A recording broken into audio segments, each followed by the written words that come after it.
Bonjour à tous et à toutes, bienvenue dans cette nouvelle vidéo. Bon, un petit peu de tout, comme d'habitude, pour tout le monde, pour qu'il y en ait pour tout le monde. On est content de vous retrouver.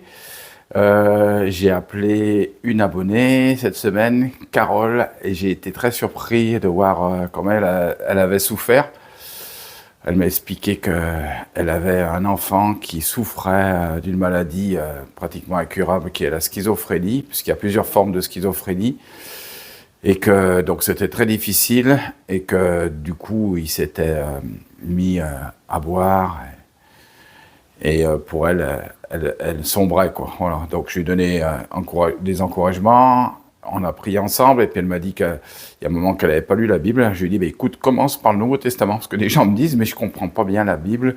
Je lui ai dit mais commencez par le Nouveau Testament et puis ce que vous comprenez, ben, comprenez-le, parce que le Nouveau Testament, il y a presque 75% des Écritures qui peuvent se comprendre directement. Je lui dis, regarde, par exemple, tu prends l'Évangile de Jean, je lui dis, c'est marqué, au début était la parole était Dieu, la parole était avec nous. Je lui dis, est-ce que tu comprends ça? Elle me dit, bah oui. Je dis, bah voilà. Donc, si tu comprends ça, tu comprends pratiquement 75% du Nouveau Testament. Après, le reste, il faudra creuser un petit peu plus. Bon, après, personne n'a la vérité, hein, comme je le dis, hein, c'est Jésus qui a le chemin, la vérité, la vie, mais il est le Verbe incarné, donc la parole incarnée. Donc ça veut dire il est la parole, la Bible. Voilà. Donc toute parole est écrite et inspirée de Dieu pour nous aider, pour nous exhorter, pour nous donner de pouvoir grandir et pouvoir nous redresser dans tout ce qu'on peut penser de mauvais. Voilà. Donc c'est ce qui va nous aider à évoluer et à grandir. Donc je vous laisse visionner cette vidéo et puis on se retrouvera après. Juste pour vous dire que c'est compliqué parce que Antoinette est encore malade. Elle a repris de la fièvre. Elle est retournée voir le médecin. Ça fait la 7e fois. Elle a remis des antibiotiques anti-inflammatoires et elle n'arrive pas à s'en sortir. Donc ce week-end, recouchée, refatiguée. Elle se repose, elle se reprend. On va reprendre le travail lundi. Mais c'est compliqué, qu'on n'arrive pas à comprendre ce virus. Cette année, c'est vraiment un virus qui est... je me demande s'il n'est pas mélangé avec le coco, le virus de la grippe. Et il y a beaucoup de gens qui nous disent, surtout dans le Rhône-Alpes, moi j'ai un collègue qui l'a pris, il a perdu 5 kilos. Et il y a eu des complications. Pourtant, il fait du sport et vraiment, c'est très très virulent. Je ne sais pas si vous l'avez pris, mais méfiez-vous.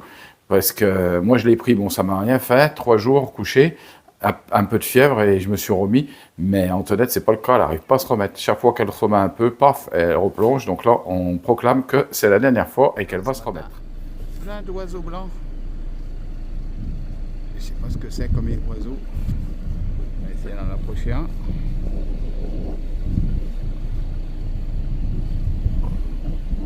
Elle a plein. Mamie, elle vous a gâté. Ah. Elle a fait des tacos, mais c'est elle qui a fait le tacos, en fait. Elle l'a pas acheté tout près. La pâte, elle a fait la pâte, mamie. C'est trop bon. Oh, super. Et il en manque une. Qu'est-ce qui arrive? Elle est malade. Eh oui, la grippe. Et Morgane, elle a la grippe. Et j'espère que toi, t'as pas la grippe. Hein, parce qu'il y a ton papa qui va rentrer. Il est en déplacement, Alexis. Et j'espère, sinon il va être obligé de venir coucher chez nous. 850 balles. Ouais. On est en train de regarder. Le mec, c'était 2 mois de salaire. Là. Ouais. Il y a le monsieur qui a retapé une mobilette. Alors ça me rappelle. Elle est d'origine celle-là. D'origine. D'origine. Alors elle est vraiment belle. Ça vous rappelle certains, ça va vous rappeler des souvenirs. Moto V4. Elle est vraiment très très belle. Et il a même le catalogue. Il y a même le catalogue. Je mettrai sur ma chaîne. Il y a même le catalogue mobilette. L'entretien et tout. Pas beau ça. Ça vaut de l'or. Alors, c'est comment ton prénom? Thomas. Thomas. Il part où cet été avec la mobilette? Oh là, pas prévu encore? Je sais pas si je partirais bien loin cet été. Je fais des tours dans le coin. C'est sympa là. On partait avec ça là. Ouais. Sur les petites routes. Ouais, non, mais dans la Loire c'est joli. Ouais. Moi je fais du VTT, c'est magnifique. Un joli coin. Oh. Magnifique en tout cas. C'est une nouvelle peinture. Alors peut-être qu'il y en a qui ne savent pas trop ce que c'est. Mais je vous montrerai la prochaine fois. Voilà. Petite recette. Là, j'ai pris du saumon. Donc, vous pouvez prendre du saumon normal ou congelé. Alors, normalement, il y en a qui enlèvent la peau avant. Moi, je ne l'enlève pas. Je l'enlèverai après. Pour ceux qui aiment, moi ça me gêne pas trop. Donc un peu d'huile d'olive pulvérisée avec comme ça. Donc sur les deux faces. Après mettez un petit peu d'huile d'olive dans le air fryer. Si vous n'avez pas d'air fryer, vous pouvez le faire au four. Hop. Voilà. Voilà. Et après, on va mettre un peu de poivre, un peu de sel, du poivre. Et après, je vais rajouter un peu des graines. Il y a un peu de tout, graines de tournesol, pavot, et il y a un peu des graines de courge. Ça va donner un petit goût. Voilà. Et puis, c'est parti pour la cuisson. J'ai réglé les deux zones. 195 degrés, ils disent 12 minutes pour du saumon non congelé. Moi j'ai mis 14, voire peut-être 15 minutes comme il est congelé. Et puis on va voir ce que ça donne. Et puis il va falloir le tourner à mi-cuisson. Voilà un petit plat prêt en une douzaine de minutes. Simple, bon, efficace, bon à la santé. Et c'est prêt à déguster. Voilà.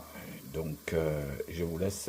Si un jour vous êtes pressé, hop, vous achetez du saumon congelé. Vous pouvez faire ça avec du riz, autre chose. En tout cas, c'est super sympa à faire et c'est bon. On a fait faire une plaque pour mettre sur la tombe de Fiona. Regardez comme c'est joli. Fiona, à notre fille chérie, à notre sœur et belle-sœur irremplaçable, à notre tata rigolote, tu vis éternellement dans nos cœurs. Bientôt, nous serons réunis pour l'éternité.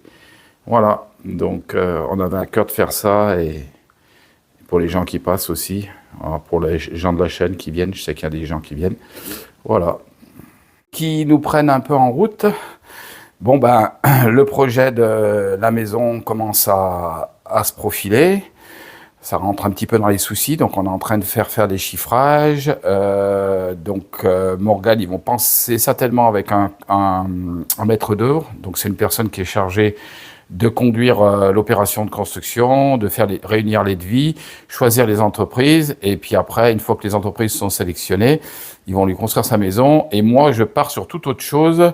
Je fais faire mon soubassement, c'est ce qui est prévu.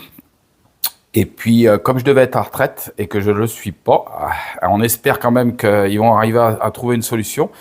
Même s'il y a des déficits, ce qui est désolant, c'est qu'il y a toujours des déficits pour les gens qui ont travaillé et qu'on ne peut jamais rien faire pour ceux qui travaillent. Et puis, pour envoyer des armes et pour construire des armes, il y a toujours de l'argent. Voilà, c'est ce qui est désolant dans notre monde. Et donc, on sait que le Conseil d'orientation des retraites ont rendu le rapport et qu'il y aurait un déficit de 15 milliards d'euros en 2035, je crois. Ouais, c'est ça. Et donc, il va falloir trouver des solutions pour pouvoir justement mettre cette réforme. Donc, moi, la seule chose que je vois, la réforme, il faut qu'elle porte pour moi sur parce que je sais qu'il y a pas mal de gens qui sont un petit peu dans mon âge qui suivent la chaîne. Je pense que la réforme, il faut qu'elle porte sur les carrières longues, c'est-à-dire uniquement sur les gens comme moi qui ont commencé à 17 ans et demi ou qui ont des problèmes de santé. Moi, j'ai un collègue au travail, ça m'a désolé, il a un accident du travail, donc c'est une maladie reconnue professionnelle. Il est resté 2 ans et demi en arrêt maladie à cause de ça. Eh bien, ils lui ont pris 1 an d'arrêt maximum et les autres années, il a fallu qu'il poursuive parce que ça comptait pas pour sa retraite et trimestre comptait plus. Donc là, il a 62 ans et il lui demande de retravailler 1 année de plus. C'est vraiment horrible quoi pour les gens qui ont eu de la pénibilité. Ça a jamais été pris en compte et voilà. Donc du coup, eh bien, moi, je devais être à retraite et je le suis pas. Je devais être à retraite maintenant là, je le suis pas. Donc ma maison, j'avais prévu de la faire moi-même. Donc il va falloir que je fasse faire des choses. Mais en fait, c'est une maison au niveau passif, donc c'est une maison qui aura pratiquement pas besoin d'énergie. C'est le but, c'est d'arriver à être presque autonome. On va dire pas autonome parce que chez nous il fait quand même un peu froid l'hiver, mais être pratiquement autonome. Voilà. Donc, je vous montrerai ça parce que j'ai bien envie de faire des vidéos justement sur le sujet. Peut-être que ça a un peu intéressé des personnes de la chaîne ou d'autres personnes. Voilà. Donc, ce que je voulais vous dire pour que la réforme puisse passer là, s'il faut une réforme. Je pense que c'est nécessaire pour les gens qui sont uniquement en carrière longue. C'est les gens qui ont commencé tôt, donc qui ont travaillé dur, comme nous, ça n'a pas été pris en compte. Moi, j'ai commencé à 17 ans et demi et tu arrives à 60 ans, ben, tu es content d'avoir bossé presque 42 ans. Je pense que c'est vraiment largement suffisant. Moi, j'ai 10 trimestres avant 20 ans, donc je vois pas pourquoi on m'interdit de partir. Il faut encore rajouter 4 trimestres de plus pour arriver à 172 trimestres. C'est pas normal. Donc si je pense qu'il y a une réforme qui est faite, si c'est fait que sur ça, ça ne demandera pas énormément d'argent et je pense qu'ils arriveraient à trouver le moyen de le financer. C'est la seule solution que je vois. Comme ça, tout le monde serait content. Le gouvernement serait content parce que les gens qui sont pas en carrière longue, très longue comme nous, partiraient à 62 ou 64. Et puis les autres partiraient avant à 60 ou 59 ans pour ceux qui commençaient à 16 ans. Et 61 ou 62 ans pour les gens qui ont commencé juste avant 20 ans. Voilà, donc c'est la seule solution que je vois pour qu'il y ait un accord avec les syndicats et le patronat. C'est pas évident, donc j'espère à ça. Et donc du coup, ben voilà, donc le fait que cette loi, ben ça m'empêche de faire ce que je veux. Parce que si j'avais été à la retraite, eh ben, j'aurais pu bosser au moins 4 jours par semaine dans ma maison tranquillement et prévoir les choses tranquillement. Et maintenant, il va falloir que je fasse de la préfabrication, donc ça va me coûter plus cher. Voilà la problématique. On verra, vous en reparlerez sur cette chaîne. Et en tout cas, on est content de vous accueillir, content de pouvoir prier pour vous et de vous parler. Si vous voulez que je prie pour vous ou même parler, hein, je laisse mon adresse mail et puis vous m'envoyez votre mail et puis je vous enverrai mon numéro de téléphone, comme ça vous pourrez me contacter ou vous m'envoyez votre numéro de téléphone, c'est au choix. Voilà, parce que moi je peux pas prier comme ça, c'est difficile de prier pour quelqu'un qu'on connaît pas, on sait pas, il y a des points, comme je le dis souvent, il y a des points qui peuvent bloquer la prière et de fait de discuter avec la personne, après on peut trouver des solutions, il y a des fois des demandes de pardon à faire, des choses à faire ensemble et donc bien sûr ça reste secret entre nous. Et je ne divulguerai pas ces informations sur la chaîne. C'est juste, des fois, je donne un témoignage, mais bon, comme j'ai dit pour Carole, eh ben, il y a des Caroles, il y en a des milliers. Donc, à voir. Et si vous avez besoin, on est là aussi pour s'entraider sur cette chaîne.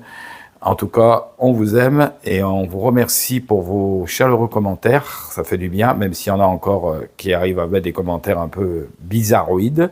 Voilà, mais on vous remercie pour ça. Il y a une chose que je voulais parler, parce que l'autre jour, j'ai appelé...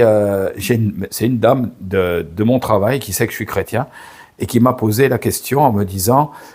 du coup, alors, Xavier, elle me dit, on a un esprit, on a une âme et un corps. J'ai dit non, c'est pas tout à fait ça. Je dis il y a une partie qui est juste, mais c'est pas complet. Elle me dit explique-moi. Je dis en fait, au tout départ, quand Dieu a créé l'homme et la femme, ils étaient dans un paradis. Donc ça fait comme un ballon en fait. Tout l'ensemble était, l'esprit prenait pratiquement toute la place dans le corps. Ils avaient un corps spirituel. Et quand ils ont péché, ils ont chuté. Du coup, le corps et l'âme sont venus prendre une bonne partie de l'ensemble et l'esprit s'est retrouvé vraiment minimisé au milieu. Donc, on est constitué de 3 choses, d'un corps, d'une âme et d'un esprit. Pourquoi ? Parce que déjà, Dieu est en 3 dimensions, Père, Fils et Saint-Esprit, 3 personnages différents qui agissent dans la même interchangeabilité et comment dire, ils sont soumis les uns aux autres et le Père est soumis au Fils, le Fils, tout se fait dans l'amour. Et donc, nous, on est constitué un petit peu de la même manière, avec un corps que vous connaissez, c'est ça, hein, ce que vous touchez, c'est votre corps, c'est votre enveloppe charnelle. Parce que quand Adam et Ève ont été projetés en dehors du jardin, ils ont mis, c'est marqué, il y avait des anges qui ont fermé le jardin d'Éden, parce qu'il ne devait pas y avoir de péché dans le jardin. Et quand ils se sont retrouvés dehors, ils se sont retrouvés avec des habits de peau. Donc, c'est souvent, on bifurque un petit peu ça, mais c'était de la peau comme ça, parce que le mot en hébreu veut vraiment dire la peau humaine. Donc, ils se sont retrouvés avec une chair, et la chair, c'est l'autre enveloppe, ce qui pourrira dans la terre, un petit peu comme le papillon. Donc, quand vous avez des papillons, il y a une nymphe, et puis quand la nymphe, elle s'ouvre, le beau papillon part et monte dans le ciel. C'est un petit peu cette image. Votre âme, en fait, c'est différent. Parce que l'âme, dans le corps, on va commencer par le corps. Dans le corps, il y a tous vos sens, c'est-à-dire l'ouïe, la vue, le toucher. Il y a une dizaine de sens qui sont liés justement au corps. Voilà. Donc ces sens, pour les commander, eh bien, il a besoin de quelque chose. Il y a besoin d'une âme qui est en fait le trait d'union entre le corps et l'esprit. Voilà. Et cette âme, en fait, elle est le siège de votre volonté. Donc, vous ne pouvez pas faire quelque chose sans que vous l'ayez imaginé ou même répondre à quelqu'un sans que vous ayez imaginé ce que vous allez dire à la personne et pourquoi vous le dites. Donc, il y a une volonté de le dire, une volonté pour justement faire fonctionner vos mains, faire fonctionner vos yeux et donc faire activer votre pensée. Dans tout ça, dans l'âme, il y a la pensée, il y a la volonté, il y a l'intelligence, voilà, et il y a les sentiments qui sont dans l'âme. Donc, elle me dit, la dame me dit, mais oui, mais du coup, on n'a qu'un corps et une âme. Je dis non. Je dis, parce qu'imagine que quand tu vas mourir, tu vas monter avec tes sentiments, tout ce que tu as vécu de mauvais sur Terre va être monté dans le ciel. Je dis non, il y a un esprit. Sauf que, je lui ai expliqué, l'esprit, il a été rabougri au moment de la chute. Et on a tous un esprit qui est rabougri quand on ne connaît pas Dieu. Voilà. Et le jour où on fait une rencontre avec Jésus-Christ, voilà, qui est le seul Dieu qui est venu sur cette terre, elle me dit, oui, mais alors, comment, moi, je veux pas une religion. Je dis, mais je te parle pas d'une religion, je dis, je te parle de Jésus-Christ, qui a rien à voir avec une religion. Je dis, ce que tu es en train de me dire, c'est le point commun entre les religions. Le point commun des religions, parce qu'elle me dit, oui, on s'améliore, donc on devient de mieux en mieux, et on améliore notre âme. Je dis, ben ça, je dis, tu vois, c'est le point commun de toutes les religions. Essayer de s'améliorer pour arriver à Dieu. Alors que je lui ai expliqué, je lui dis, Jésus, c'est le contraire. Jésus, il est venu sur cette terre pour sacrifier pour nous, en tant que Dieu, se faire serviteur pour nous sauver. Et je lui dis, c'est une grâce, donc tu n'as même pas besoin de forcer, parce que tu n'arriveras jamais à être parfaite et à t'améliorer parfaitement. Mais par contre, notre esprit, il est là, et quand on demande pardon à Jésus, donc Jésus, qu'est-ce qu'il fait? Il lave, il prend la poubelle, c'est-à-dire ce qui est intérieur, qui est mauvais à l'intérieur de nous, tous les péchés qu'on a fait, il la vide et il la remet. Et quand la poubelle elle est vide, qu'elle est bien nettoyée, qu'il a bien nettoyé l'intérieur par son sang, parce que c'est une repentance sincère. C'est comme si, en fait, la repentance, c'est comme si vous vous voyez en train de mettre les clous dans la main de Jésus et que Jésus vous regarde et lui dit « T'es pécheur, mais je te pardonne ce que tu fais. » Et là, vous jetez votre marteau, machin, et tout. Et puis là, vous dites « Ah mais oui, j'ai la révélation que je suis en train de faire quelque chose de mauvais. » Et que j'ai un Dieu si bon qui me pardonne. Et donc là, vous recevez le pardon de vos péchés. Et à ce moment-là, le Saint-Esprit, l'Esprit de Dieu, il va rendre témoignage à votre esprit que vous êtes enfant de Dieu parce qu'il va venir habiter en vous. Dans l'esprit qui était mort, il va le régénérer. Comme je l'explique souvent, c'est comme si vous avez un programme informatique, vous mettez votre programme informatique et il ne marche pas, mais quand vous avez le système d'exploitation, c'est-à-dire Windows 11 ou je sais quoi, vous le mettez dans l'ordinateur et l'ordinateur, il fonctionne. Voilà. Donc, c'est un petit peu ça. C'est-à-dire qu'il y a tout ce qu'il faut pour faire fonctionner l'esprit. Et quand c'est l'Esprit de Dieu qui vient à l'intérieur de nous, comme le dit la Bible, nous sommes le temple de cet esprit. C'est à ce moment-là que vous naissez de nouveau et que c'est inexplicable avec des mots, ce qui m'est arrivé et ce qui est arrivé à des millions de personnes dans le monde.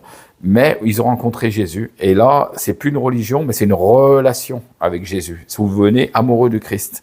Voilà. Et c'est en devenant amoureux de Christ que vous avez envie de le prier, vous avez envie de lire sa parole, parce qu'il vous a laissé une lettre d'amour pour votre conduite. Les gens me disent, comment je peux entendre la voix de Dieu? Je dis, si tu lis la parole, je dis, c'est le seul livre, quand tu lis la parole, dont l'auteur est vivant, quand tu la lis. C'est le Saint-Esprit. Et je dis, le Saint-Esprit va te mettre en exergue des paroles de la Bible qui vont rentrer dans ton cœur, et qui vont te transformer. Voilà. Donc ces paroles qui vont te transformer et rentrer dans ton cœur, eh bien, c'est Dieu qui va te parler. Je disais à une personne, 95% de la volonté de Dieu pour toi, elle est dans la parole de Dieu. C'est-à-dire la volonté générale. Après, la volonté spécifique pour toi, ça peut être par d'autres biais. Ça peut être le biais par une personne qui va te donner une parole. Ça peut être une révélation directement de Dieu qui te parle. Ça peut arriver. Voilà. Ça peut être un songe, même une voix audible. C'est arrivé à certaines personnes. Ou même, j'ai des amis où le Christ est apparu dans leur chambre et ils sont mis à prier Jésus dans leur chambre parce qu'il y avait Jésus qui est apparu. Voilà. Ça arrive. C'est très particulier. Mais Dieu est tout-puissant. Ce qui est impossible aux hommes est possible à Dieu. Voilà. C'est pour ça que Dieu fait encore des miracles. Et je voulais rendre aussi ce témoignage. Hier soir, on m'a appelé, il y a un homme qui m'a appelé, il m'a dit, parce qu'on avait organisé une soirée justement pour prier pour les malades et pour prier pour les gens, il m'a dit, tu te rappelles, je suis venu à la dernière soirée au mois de février, je dis oui, je me rappelle, il me dit, bah, tu te rappelles, il y avait une personne qui était handicapée, j'avais amené, je dis oui, et il me dit, bien en fait, cette personne, je sais pas si tu te rappelles, elle s'est avancée devant parce qu'on avait fait un appel dans la soirée pour ceux qui voulaient vraiment appartenir à Jésus, voulaient donner leur vie à Jésus, demander pardon pour le péché. Et cet homme l'a fait. Cet homme a fait cette démarche. Il me dit, bah tu sais quoi, il était atteint d'une maladie incurable et il est décédé. Je lui dis, mais c'est merveilleux, même s'il est décédé, parce que si tu te rends compte, tu dis, Dieu t'a mis à cœur d'amener cette personne qui pouvait pas se déplacer à cette soirée, et la personne, eh bien, elle a été sauvée à cette soirée. Je lui dis, mais c'est vraiment fantastique, parce que même s'il n'a pas été guéri, comme Fiona, je sais, beaucoup me disent, mais pourquoi Fiona n'a pas été guérie? Je ne sais pas pourquoi elle n'a pas été guérie, mais je sais que Dieu est tout-puissant et que je saurai quand je serai dans le ciel, mais que ma fille, elle est sauvée, et c'est ça qui compte. C'est en premier le salut. Et après, si on est guéri, eh bien, c'est très bien, mais le salut, il est primordial. En premier, si on est guéri et qu'on n'est pas sauvé, quoi ça sert? Voilà. Donc, eh ben, cet homme a été sauvé in extremis. Je crois que ça s'est passé en 10 jours. 10 jours après, il était décédé. Donc, vous voyez que, comme quoi, le plus important, des fois, notre vie, elle tient à un fil. Et ben, Dieu s'est servi de cet homme pour l'amener à cette soirée. Et cet homme, je me rappelle, il était devant et il s'est avancé pour recevoir Jésus. Voilà. Donc, soyez bénis. En tout cas, on vous aime. C'est par cet esprit, donc le Saint-Esprit qui habitait en vous pendant que vous étiez sur cette terre. C'est par là, justement, que le Seigneur va vous reconnaître. Et c'est votre esprit qui va monter dans les cieux et c'est par là que vous allez être sauvés. Voilà. Donc, il faut, comme la Bible le dit, naître de nouveau. Pour ceux qui ont une Bible, vous pouvez regarder dans Jean, au chapitre 3, au verset 3. Voilà, c'est expliqué. Il faut que tu naisses de nouveau pour pouvoir rentrer dans le royaume des cieux. Donc, eh bien, c'est par ça qu'on a, tout en étant sur terre, on a cette certitude de pouvoir être sauvé, qu'on aura la vie éternelle, parce que on sait que le Saint-Esprit est venu habiter en nous, qu'on n'a plus les pensées de ce monde, mais qu'on a les pensées de Jésus-Christ en nous. On vit toujours dans le monde, je vous rassure, les pieds sur terre, mais la tête dans le ciel, près de Jésus, en relation intime avec lui. Donc, merci d'avoir regardé cette vidéo. Et puis, je vous fais, comme Fiona le disait, un gros ciao, ciao, ciao, ciao, ciao.